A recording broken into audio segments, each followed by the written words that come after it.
तृणमूल कांग्रेस की सांसद नुसरत जहां ने यूपी में महिलाओं के खिलाफ बढ़ती अपराध की घटनाओं को लेकर राज्य के सीएम योगी आदित्यनाथ पर निशाना साधा है। नुसरत ने यूपी के हाथरस की घटना को लेकर सवाल किया है कि योगी आदित्यनाथ और बीजेपी राज्य के लोगों की सुरक्षा को पश्चिम बंगाल के चुनाव से ज्यादा प्राथमिकता क्यों नहीं दे रहे हैं।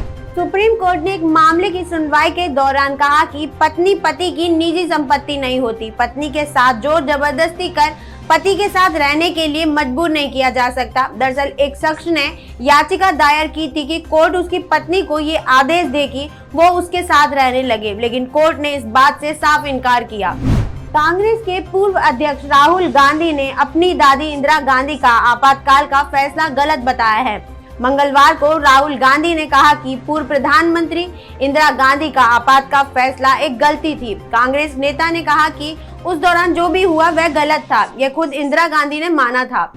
दिल्ली नगर निगम उपचुनाव के 5 वार्ड के नतीजे घोषित हो चुके हैं। इसमें से 4 वार्ड रोहिणी सी, शालीमार बाग, तिल्लोकपुरी, कल्याणपुरी पर आम आदमी पार्टी ने जीत हासिल की है। वहीं चौहान बागर सीट पर कांग्रेस ने कब्जा किया है। दूसरी ओर भाजपा अपनी एक सीट भी नहीं बचा सकी। दिल्ली नगर निगम उपचुनाव में आम आदमी पार्टी की जीत घोषित होते ही आपके कार्यकर्ताओं ने बीजेपी पर निशाना साधते हुए हो गया काम, जय श्री राम के नारे लगाए। दूसरी ओर आपकी जीत पर डिप्टी सीएम मनीष सिसोदिया ने कहा कि बीजेपी के शासन से दिल्ली की जनता अब दुखी हो चुकी है। अगले साल होने वाले एमसीडी चुनाव में जनता अरविंद केजरीवाल जी की ईमानदार और काम करने वाली राजनीति को लेकर आएगी। बीजेपी सांसद कौशल किशोर के बेटे आयुष किशोर पर फायरिंग मामले में बड़ा खुलासा हुआ है। आयुष किशोर ने अपने साले से ही खुद पर गोली चलवाई थी। 5 लोगों को फंसाने के लिए यह साजिश रची गई थी। पुलिस पूछताछ में आयुष के साले ने इस बात को खुद कबूला है। दरअसल मंगलवार देर रात लखनऊ में कुछ बदमाशों ने भाजपा सांसद के बेटे आयुष के सीने में गोली मार दी, जिससे वे घायल हो गए। घरेलू बाजार में सोने की कीमत लगातार गिरावट देखने को मिल रही है। अगस्त 2020 को सोना 56,200 रुपए प्रति 10 ग्राम के उच्चतम स्तर पर पहुंच गया था, लेकिन आज इसकी कीमत उच्चतम स्तर से करीब 10,000 रुपए कम हो गई है। 2 मार्च को सोने की कीमत 44,760 रुपए प्रति 10 ग्राम तक पहुंच गई थी, यानी यह 7 महीनों में लगभग 10,000 रुपए सस्ता हुआ है। आज सोने की कीमत 47,000 रुपए प्रति 10 ग्राम तक पहुंच गई है। कोविड-19 टीकाकरण को लेकर बड़ी खबर सामने आई है। दरअसल केंद्र सरकार ने कहा है कि अब दूसरे चरण के टीकाकरण अभियान में सभी प्राइवेट अस्पताल भी शामिल हो सकते हैं, बशर्ते है उनके पास कोरोना के टीकाकरण से जुड़ी सभी सुविधाएं हो।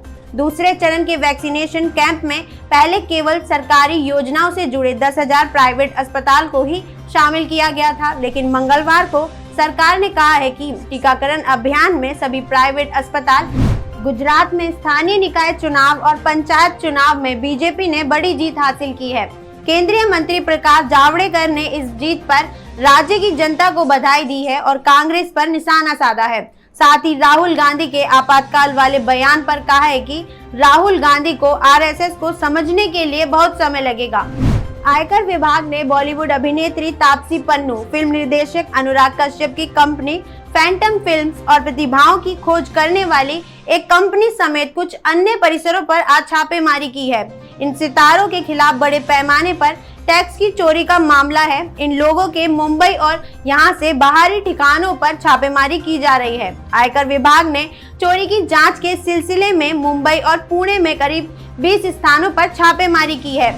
भारत में कोरोना वैक्सीनेशन के दूसरे चरण की शुरुआत हो चुकी है। भारत के राष्ट्रपति रामनाथ कोविंद ने आज दिल्ली के army research and referral hospital में कोरोना का पहला डोज लगवा लिया है। अभी तक पीएम मोदी समेत रक्षा मंत्री राजनाथ सिंह, गृह मंत्री अमित शाह, केंद्रीय मंत्री रविशंकर प्रसाद और स्वास्थ्य मंत्री हर्षवर्धन ने कोरोना का पहला डोज ले लिया है।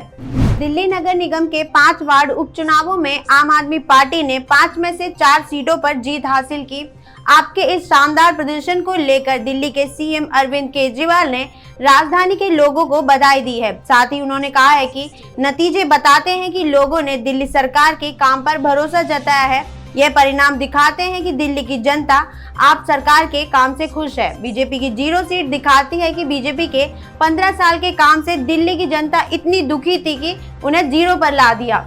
सुप्रीम कोर्ट ने आज जम्मू कश्मीर के पूर्व मुख्यमंत्री फारूक अब्दुल्ला के खिलाफ याचिका को खारिज कर दिया है। दरअसल फारूक अब्दुल्ला ने 370 को हटाए जाने पर बयान दिया था, जिसे लेकर उनके खिलाफ सुप्रीम कोर्ट में एक याचिका डाली गई थी, जिसमें उन पर देशद्रोह का मुकदमा चलाए जाने की मांग की गई थी।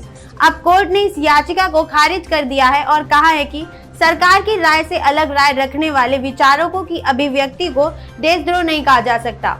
वेब सीरीज तांडव को लेकर कई लोगों को काफी आपत्ति हुई थी। इस सीरीज पर लोगों की आस्थाओं को ठेस पहुंचाने का आरोप लगाया गया था। तब काफी हंगामे के बाद सीरीज के डायरेक्टर अली अब्बास जफर ने माफी मांगी थी। अब इसे लेकर अमेज़न प्राइम वीडियो ने ऑफिशियल स्टेटमेंट जारी किया है। OTT प्लेटफॉर्म ने अपनी वेब सीरीज तांडव को लेकर अपने दर्शकों से माफी मांगी है और कहा है कि अमेज़न प्राइम वीडियो को अत्यंत खेद है कि दर्शकों को हाल में लॉन्च हुई वेब सीरीज तांडव के कुछ दृश्य आपत्तिजनक लगे। वह किसी की भावना को ठेस नहीं पहुंचाना चाहते थे। पंजाब के लुधियाना एयरपोर्ट की फ्लाइट को बम से उड़ाने की धमकी मिली है। धमकी देने वाले ने 24 घंटे में 4 फ्लाइट में बम लगाने की चेतावनी दी है। धमकी भरा फोन एयरपोर्ट के मैनेजर को किया गया था।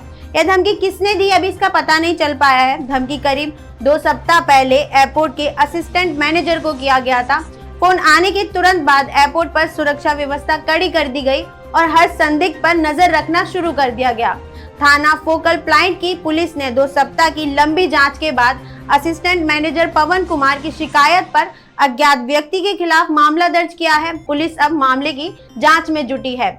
पश्चिम बंगाल की मुख्यमंत्री ममता बनर्जी की पार्टी तृणमूल कांग्रेस ने आरोप लगाया है कि प्रधानमंत्री नरेंद्र मोदी चुनावी वक्त में सरकारी मशीनरी का दुरुपयोग कर रहे हैं। पार्टी ने इस महीने होने वाले विधानसभा चुनाव से पहले चुनाव आयोग को इस संबंध में चिट्ठी भी लिखी है। तृणमूल कांग्रेस ने ये मुद्दा कोरोना वैक्सीनेशन के बाद दिए जा रहे सर्टिफिकेट पर पीएम मोदी की तस्वीर को लेकर उठाया है।